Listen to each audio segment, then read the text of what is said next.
Yo, what's going on, Dragon Ballers? Welcome back to another video. This time we're doing something a little bit different. So with your guys' feedback, I kind of came up with the idea for this. So the title of the video is Breathing New Life into Universe 6. So this is going to combine a discussion style video like you guys are used to me usually doing. And it's also going to combine a deck profile with IRL cards. That was one of the big things you guys gave me for feedback when I mentioned how doing deck profiles on the channel was kind of hurting the channel. But you guys gave me this feedback and it gave me the idea to do a deck profile centered around discussion. So today's discussion topic, like I said, is going to be Universe 6. So how are we breathing new life into Universe 6? Well, Universe 6 hasn't seen a lot of competitive play in a long time. So we're kind of revamping the deck here. We're gonna go through it in the deck profile so you guys will see it. But guys, if you're new here, make sure to subscribe, hit that bell so you don't miss a video. If you guys want to help support the channel, lots of ways to do that down in the description below. You got the Patreon, you got the Crosswell TCG merch store, which looks sick, by the way, so you guys can help out that way. If you want to buy any of the cards you see in today's video, make sure to use my link to TCG Player or Beard Collectibles down below. And finally, guys, if we want to see you Dynamax Tournament of Power, I think this is actually a really competitive way to play U6. So if you're a die-hard U6 player, this video might persuade you to play U6 at that tournament. So with that being said, let's get into the discussion. So the deck has seen a lot of competitive success, some with the Cabba Vegeta leader, some with the Broly leader. And as I talk about these leaders, I'll bring the cards up on screen so you guys can see them. So the Broly leader has led this deck to a win, and it's also led this deck to a lot of top cut success. But the Broly leader is now going to be errated. So one of the main reasons why Broly was so good, Broly has always been a really good aggro leader, and U6 at its core is an aggro archetype with some elements of control, but it is generally an aggro archetype. So the Broly leader really excelled at the aggro portion of the deck. You know, obviously you're comboing really big beat sticks into play for really cheap energy costs, and the ability to restand those beat sticks or play Mirror, Creator Absorbed, and Further Instruction Champa and do that whole restanding combo, that was obviously really strong. That's not going to be popular, or it's not going to be available going forward because of the Broly errata. Next up, we're talking about the Cabba Vegeta leader from the Expert deck. This leader has also brought this archetype a lot of success, but it never saw a competitive big event win. And I think one of the reasons for that is that the leader is just too restrictive. You can only play Universe 6 and Vegeta battle cards in your deck, and when you're deck building, that's a really heavy restriction, you know, especially when Tien and Mercenary Tao were really popular side deck cards in previous formats. Cabba was not able to side deck those cards. Like, you just weren't able to side deck good enough cards to beat certain matchups. You had to look for your answers more so in like extra cards like Mafuba and Frost Elite Poison, and those weren't terrible, but again, that deck building restriction of only being able to play very specific battle cards definitely hurt the leader. What other options do we have for leaders? Well, there is the Kale Caulifla leader, but that leader has never seen any competitive play and it just doesn't do enough for the archetype. The lack of built-in Self-Awaken is also really unfortunate because you don't have any good Self-Awaken cards you can play in the deck that are cheap enough to play a leader that is always going to sit at 8 life, so that can be kind of a problem. You do have the Hit leader, which I actually think can see a lot more competitive play going forward because of the new 7-drop Hit in Cold Blood coming out of set 9. He's much easier to drop than your typical Unawaken Your Opponent combo that came out in set 7, where you have to play the 2-drop Hit and then evolve over him for the 4-drop. And that card came into a lot of problems too, like Denial of Hope and other counterplays. So I think with that new hit, that the Hit leader can see a little bit of fresh air into the archetype. And then you have the new Kefla Surge leader, and she's really cool. I actually am going to bring you guys some gameplay between this deck and the Kefla Surge deck in probably tomorrow. I'll bring it to you guys so you can check that out. I'm going to put this deck against the Kefla Surge deck, and that leader does have a lot of pros and cons. Like I mentioned before with the Kefla Caulifla or Kale Caulifla leader, the problem was Self-Awaken, and at least with the Kefla Surge leader you can free play some of your Self-Awaken U6s, and you don't have the same restriction as Cabba where you can't play certain cards. But I think that this leader that I'm about to show you guys is going to be probably the best way you can go about this. I think this deck is actually really strong. So without further ado, let's get into it. We are showing off the OG Krillin leader, the blue Krillin leader from what, several draft boxes ago, probably draft box 2, maybe 3. So what does this leader do? So this leader says, first of all, he's a blue leader, which is important for later, but auto, when this card attacks a leader card, take a life and draw 1 card. When you awaken, untap 1 energy, which people always gave this leader a hard time for, but in this deck it's actually perfectly relevant. I'll explain that later. On the awaken side, Stormfish Krillin, When you attack, you draw a card. At the end of your turn, you draw a card. So that really helps in the sense of like Kaba was the leader that gave this deck the most draw power. But now with the Krillin leader, you actually want to get awakened as fast as possible so you can keep drawing those cards at the end phase. You're going to start to make up that hand size that Kaba allowed you to have back then when he was a little bit more relevant. You do have the activate main. Once per turn, you can discard a card and give him +5 crit, and that's also really good for your aggro pushes, you know, late game when you're pushing for game on your opponent. If you're trying to put them from 3 to 2, giving this guy crit and going in that way is a really good way to do that. So now we're gonna get into the main deck here. The number one reason why I want Krillin, well, I guess there's two main reasons. One, he has built-in self-awaken, so he's a little bit of a replacement from Broly. And again, you don't have the ability, unfortunately, to push really hard with certain big battle cards because you don't have the ability to untap things like Mira anymore. But the self-awaken is really, really nice. And the other main reason I played him is because he is blue. And the fact that Krillin is blue gives us access to this card, which I think is the exact reason you should play this leader. Absolute Release Ball. So this card really fixes a lot of the problems in the Universe 6 deck, and that's another one of the main reasons why I thought I could kind of breathe new life into this archetype and into this deck. So when you look at Universe 6, its biggest problem is red, and that's because of cards like Topo Righteous Aid, that's because of cards like Vegeta Exploiting Weakness, and Absolute Release Ball answers that problem in spades. Now, it is a little bit weird in this deck because I'm going to mention it now. I don't always try to charge a multicolor turn 1, but that's not a big deal. So Absolute Release Ball negates the play of any 3 cost or less and bounces it back to the opponent's hand, and then it also untaps an energy. You do have to be at 4 or less life to activate this card, which Krillin gets us there pretty much on his own. And again, I mentioned I don't always charge multi turn 1, and I'll explain that later.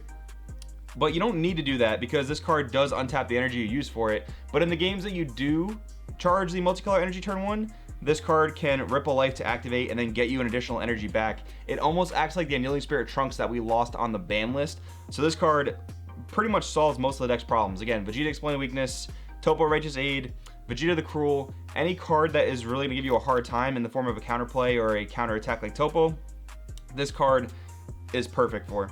So now let's get through the core of the deck relatively quickly. Chomp of Vados, Gracious Aid. This is the heart and soul of the deck. You need to get this on board as fast as possible, and that's one of the reasons I don't charge multi, is because I want to play a cantrip turn 1 usually, like either this Caulifla I'm about to show you guys right here, or a 1-drop Kaba we'll talk about a little bit later. And this card replaces itself and then can be comboed off to bring out the Chomp of Vados, which is really important because you don't always want to sacrifice hand size in order to drop your arrivals. Arrival can be a bit costly, so we do play some cards in this deck that help us out, and they happen to not clunk in terms of charging because there's not too many multicolors.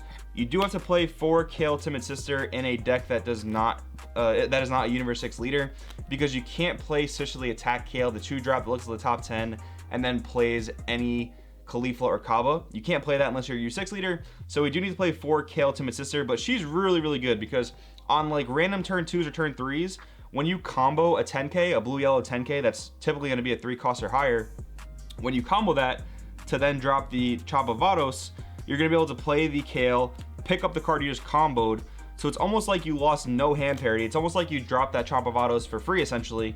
You can almost look at it like you dropped the Chomp of Vados for 2 energy, realistically, and then you can go evolve over here with the cards we'll talk about in just a second. We've got the Caulifla, the Awakened Sister, and we've got the Kale Awakened Sister. So Caulifla has always been amazing. I mean, tapping your opponent's energy, tapping your opponent's battle cards, and then attacking them is really, really good. But there's a combo with this card and Kale the Awakened Sister. If you can drop both of them in the same battle, you can choose the order in which they come out into play and which they resolve their autos. So Kale can come, Caulifla can come in. Sorry, I'm gonna mix this up like all the time.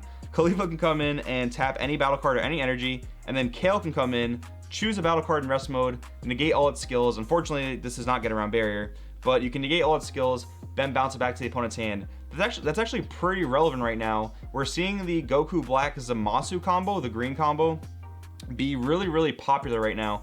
And Kale actually does negate Indestructible and then get that Zamasu off the board, which is really, really good. In the mirror match, this combo has always been really good to deal with your opponent's Chomp of Vados, rest it, and then use Kale to put it back in the opponent's hand. Chomp of Vados does have an ability that saves itself by discarding a card, and then you can tap one of your opponent's energy.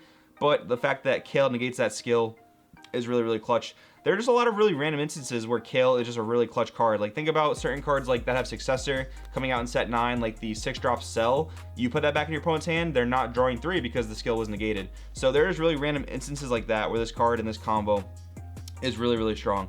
Then we do have 4 Caulifla Troublemaker of Universe 6. It's just another Caulifla body that you can get on the board to evolve over. But like I said, you want to get awakened as fast as physically possible, because once you're on your awakened side, you're drawing tons of more cards. So with that in mind, in certain matchups that don't attack you, particularly like Hatchiyak and other random control matchups like that, you do want to have a Self-Awakener in the deck. She is searchable by the other Caulifla, so that's really good.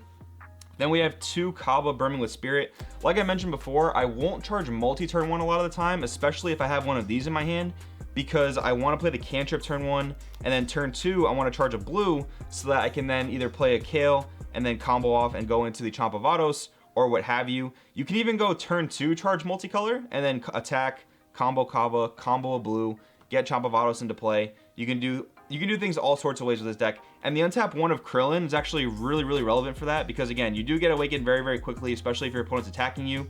So the untap 1 really is perfect for that purpose. Like, even on defense, if my opponent's attacking me, I'll defensively awaken so that I can just ready the 1 energy and drop Chomp of Vados on their turn. So that actually proves to be really, really good as well.